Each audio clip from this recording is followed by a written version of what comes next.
Time to take you for a walk down Wellington Avenue, and this is a walk down Wellington Avenue as it would have been 50 years ago. Well, we've already covered a bit of Wellington Avenue, so here we are back at the Five Corners, and it's about 1964, 65, and as you can see, there's the Eaton Store and Sands and the Fashion Bakery.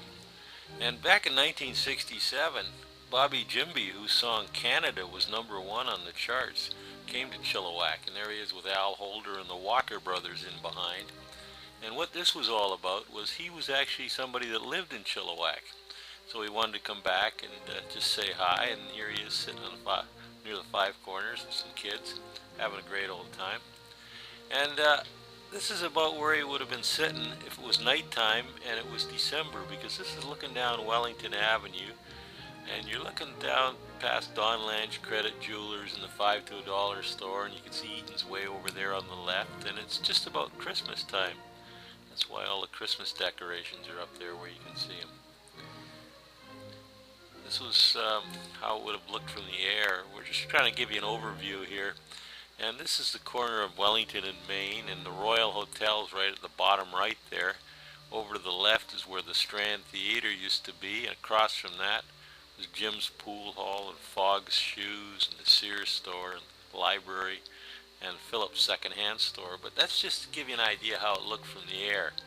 Anyway, if you were standing right in front of Fogg's Shoes looking towards Five Corners in 1969, you'd be looking at the Eaton store. Yeah, Fogg's Shoes. Remember Fogg? Cigar, smell.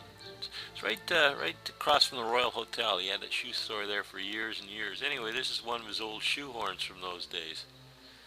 And this is what the Royal Hotel bar looked like when it was the Royal Bank, and they were building it around the turn of the last century. That's where the name came from. And it became the Royal Hotel in 1908, but the bank was still to the right there. And the Barry family didn't actually start running this business until 1926. That's Tom Barry in the middle there. That's Buck Barry's father. And he lived from 1882 to 1942, and I guess his health wasn't as good as it should have been. He weighed about 300 pounds. Unlike his father, Buck Barry was very athletic. That's him on the left standing next to Jack Logan, or kneeling next to Jack Logan, and that's the 1938 Mustangs lacrosse team. Buck was always very active, and he had a great sense of humor. In 1960, there was a flood downtown, sort of a flood, so Buck brought out all his decoys and put them in front of the Royal. Speaking of the Royal, Jack Pulford and Vic Harwood, Bert Harwood, Vi Harwood, sorry, and there's Harvey Weeks. You remember Harvey Weeks? He was behind the bar for many years in the Royal. He had been a war hero in World War II, and he led kind of a troubled life, but he was a very nice man, and many of you will remember Harvey. I certainly remember him from driving around the cab. Anyway, we mentioned Jim's Pool Hall, and here it is. This is right inside Jim's Pool Hall, and this was at the corner of Main and Wellington. And as far as I know, it was there for quite a while. But if you step back outside and you look down towards the corner there, down towards the Wise Sears store, you can see how it looked 20 years ago on the right, 30 years ago, and get an idea where it's at in relation to the corner there of Wellington and Main Street. And if you were still standing in front of Wise, again 20 years ago, and you look the other direction underneath those stupid awnings that they built, you'd be looking at something like this, wouldn't you? Isn't it better to go back 50 years, make it nighttime, the stores are closed, and you're standing in front of Phillips secondhand store, you come out and goddamn, the town's deserted. That was Phillips secondhand store. That was the secondhand store directly across from the old library. It wasn't as interesting as Harper Owens secondhand store. It didn't have the magazines and all the books and everything. But that's where it's at, just on Wellington Avenue, and you can see Cook's Presbyterian Church and the credit union behind it. So that gives you an idea where it was. But, you know, I like that corner because for me the library was a great place to be. Although it looks like it's closed here. I drew this during the day when it was still open. It was still a library when I drew this picture.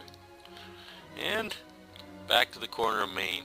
Strand Theater opened in 1924 and it ran until 1949. That's my grandfather's old Chrysler out front. And it was the theater in Chilliwack up until the Paramount was built in 1948 and opened in 1949. And here's an old program from the Strand Theater from the 1930s. In 1961, a busload of Christian youth came and they stopped right behind the Royal there and took a little break. And do you remember that building? That was right across from there, and that was a social center for years. And before it was a social center, it had been the old fire hall behind the Royal. And there's Buck Berry again. That's him with the line running down to his head. Anyway, here we are. Used to be the Chilliwack City Welding and Machine Shop, and it became the Safeway store in 1961. And we're going to leave you on the corner.